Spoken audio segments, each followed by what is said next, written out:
Most people think the world is mapped, measured, and explained. But they're wrong. Because hidden in deserts, buried under oceans, locked in ancient stone, and sealed inside forgotten libraries are discoveries that don't just challenge science. They ignore it. Objects that shouldn't exist, structures that break every rule, places that behave like they're alive. And 8 of them are so strange, so stubborn, and so far outside what our timeline can handle that scientists still whisper about them in frustration. These aren't myths. They're real, documented, unresolved. And some of them, after all this time, are still down there, watching. If mysteries like this pull you in, subscribe to Geologic. And as you hear these 8 discoveries, pay attention to the one that hits you hardest. It might say more about our world and about us than we realize.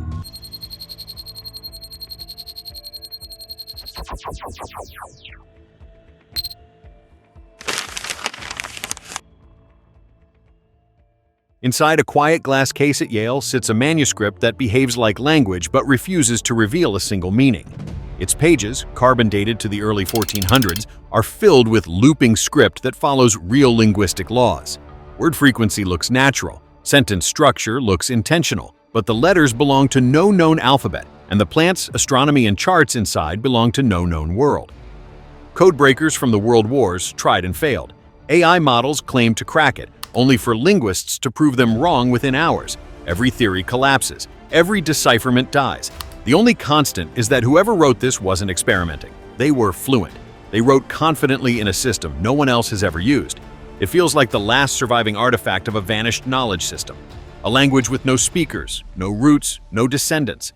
A message whose world disappeared faster than the message itself, and after centuries of attempts, it's still sitting there, unreadable, watching anyone who tries to decode it. If you think this is a code, a forgotten tongue, or something stranger, tell me in the comments. Everyone sees something different in this thing. On a remote mountainside in western China, metal pipes emerge from solid rock, straight, cylindrical, branching, even forming T-junctions that look engineered. Others plunge deep into the dried lake bed below, as if feeding something hidden underground. Early tests dated surrounding sediment to nearly 150,000 years old, long before humans had metallurgy or settlements anywhere near this region. Officials called them fossilized tree roots, but roots don't form perfect cylinders. They don't merge into symmetrical intersections. They don't align along shared axes like components in a system, and they certainly don't contain molten-like bonding patterns. Yet, some samples contain organic material, complicating the story. Mineralization processes mimic metal, but not with this geometry.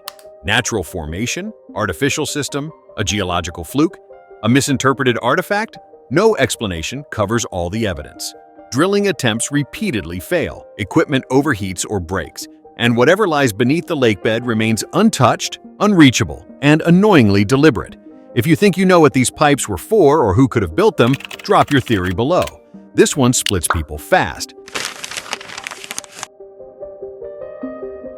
60 meters down, in the cold black of the Baltic Sea, sonar picked up something impossible. A circular formation with smooth edges, sharp angles, and a sloped structure divers described as steps. When they approached, their equipment didn't just malfunction, it rebelled. Lights dimmed, radios died, compasses spun. Some divers felt disoriented or sick the moment they got near it. Geologists insist it's nothing but glacial debris. Iron deposits could disrupt compasses. Temperature layers could disrupt electronics. Sonar artifacts could create false symmetry. All fair points, none decisive. Because if it's only a rock, why do the failures occur only inside a tight radius? Why does sound deaden around it, as if the water itself refuses to carry a signal? Why do divers swear the structure feels too intentional, too shaped, too wrong to dismiss?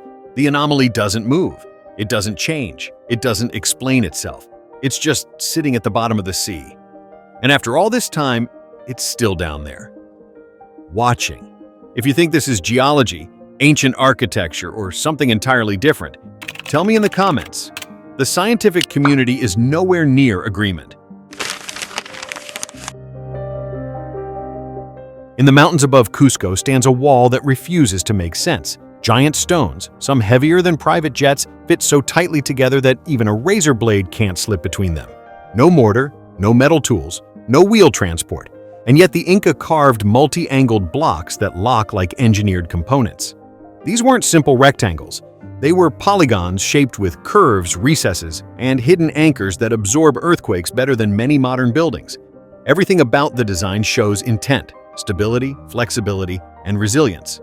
When surrounding structures collapsed during major quakes, these stones barely shifted. Archaeologists say the Inca hammered stones into shape using harder stones. But that doesn't explain the smooth surfaces, the perfect joins, or the internal balancing angles no one sees unless the stones move, which they rarely do. The real mystery isn't whether the Inca were skilled. It's how this level of precision appears suddenly, reaches perfection, and then disappears without leaving a blueprint behind. And the more you study it, the more it feels like the mountains themselves were shaped by a knowledge system we no longer possess. If you've ever seen these walls in person, tell me below, and everyone who stands in front of them walks away with the same question: how? Deep in eastern Siberia rises a stone mound locals refuse to approach. Perfectly conical, ringed by scorched soil, and surrounded by trees twisted like they grew under stress, the fire eagle's nest feels less like terrain and more like an event frozen in stone. Nothing about it fits. There are no volcanoes in the region, no recorded eruptions, yet the mound looks like the aftermath of extreme heat. Birds avoid the area, animals detour around it. Researchers report nausea, headaches, and compass needles spinning without magnetic cause. GPS cuts out, drills jam, equipment fails with unnerving consistency. Some geologists compare it to a cryptodome, a magma intrusion that never erupted. Others suspect an ancient underground explosion, but chemical signatures don't fully align and the biological effects don't match either theory. Everything about the formation contradicts something else.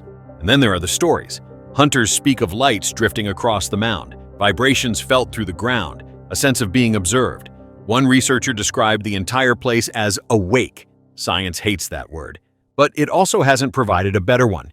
If you've got a theory, leave it in the comments. This mound is one of the few places on Earth that behaves like it doesn't want to be understood. Off the coast of Greece, inside the remains of a Roman-era shipwreck, divers discovered a rusted bronze fragment that rewrote the history of engineering. X-rays revealed gears, precise, interlocking, mathematically tuned gears, capable of predicting eclipses, lunar phases, and planetary motion with astonishing accuracy. The Antikythera Mechanism wasn't a novelty. It was a computer, centuries beyond anything its era should have produced. And it wasn't simply crafted, it was optimized. Gear ratios reflect astronomical models. Inscriptions act like a user manual. Some components are so fine that watchmakers today study them with admiration. What shouldn't be possible is how singular it is. No prototypes, no simpler versions, no later descendants. It appears once in history at full complexity, then vanishes for 1,000 years. That silence is harder to explain than the device itself. Innovations don't normally appear in perfect form and immediately die out, unless the knowledge was rare, guarded, lost, or destroyed. The Antikythera Mechanism doesn't just hint at forgotten technology. It suggests an entire intellectual tradition flickered into existence, burned bright, and disappeared before the world even realized it was there. If that idea hits you as hard as it hits most researchers, tell me below. This device forces us to confront something uncomfortable. History isn't linear, it's glitchy. Across northern Chile, carved into one of the driest landscapes on Earth, lies a network of more than 6,000 geoglyphs, spirals, animals, ladders, arrows, long lines stretching across hillsides and plains. Some are small, others span hundreds of feet. All of them were created centuries before flight existed. Yet their proportions only make sense when viewed from above. Many align with ancient trade routes. Others mark water sources long vanished. Some track the sun's movement across the horizon. But then there are the outliers. Symbols clustered in sequences, layered patterns repeating across dozens of miles, shapes rendered so cleanly that even modern archaeologists can't explain how they kept scale without an aerial view. Satellite imaging revealed something even stranger. These glyphs aren't random, they connect. Networks of figures and lines form what looks like a communication system spread across the desert. Instructions, markers, messages, maybe even maps. The desert preserved them perfectly. It did not preserve their purpose. Did they guide caravans? Mark sacred rituals? Signal territorial rights?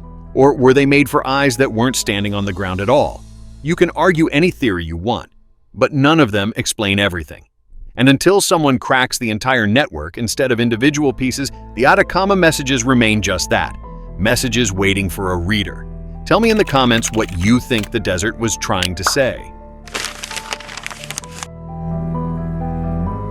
At the edge of a waterfall in Zambia, archaeologists uncovered 2 logs shaped with stone tools, notched and fitted together to form a raised platform. Nothing unusual, until dating revealed the truth. The structure is nearly 500,000 years old, long before Homo sapiens, long before villages, long before construction should have existed in any hominin species. Yet here was proof of design, carpentry, planning, and cooperative labor. Waterlogged sediment preserved the wood, allowing scientists to see cut marks, shaping techniques, and interlocking geometry. Whoever built it didn't just modify their environment, they engineered it. This single platform shatters the myth that intelligence began with us. It suggests earlier hominins understood stability, weight distribution, and structural support. It suggests they planned for the future, building something meant to endure weather, erosion, and time. And if one wooden structure survived almost 500,000 years, how many others once existed but decomposed long before we arrived? This is the discovery that forces a pause, because it doesn't just extend the timeline, it rewrites the idea of who we are and who came before us. If this one makes you rethink early humans, say so below. Many archaeologists quietly admit this discovery changed everything. Across deserts, seas, mountains, manuscripts, and half-forgotten ruins, one pattern keeps appearing. The world is older, stranger, and more complicated. Then the clean timeline we tell ourselves. Civilizations rise and vanish. Knowledge appears, peaks, and disappears. Nature creates shapes that mimic intention. And sometimes, intention appears in places where no explanation exists. These aren't just mysteries. They're reminders, hints that our understanding isn't finished, that our history isn't complete, and that science, for all its power, still leaves shadows where answers should be. If any of today's discoveries left you unsettled, curious, or questioning the story we think we know, stay close, because the deeper we look, the stranger this planet becomes. And the truth, we've barely scratched the surface.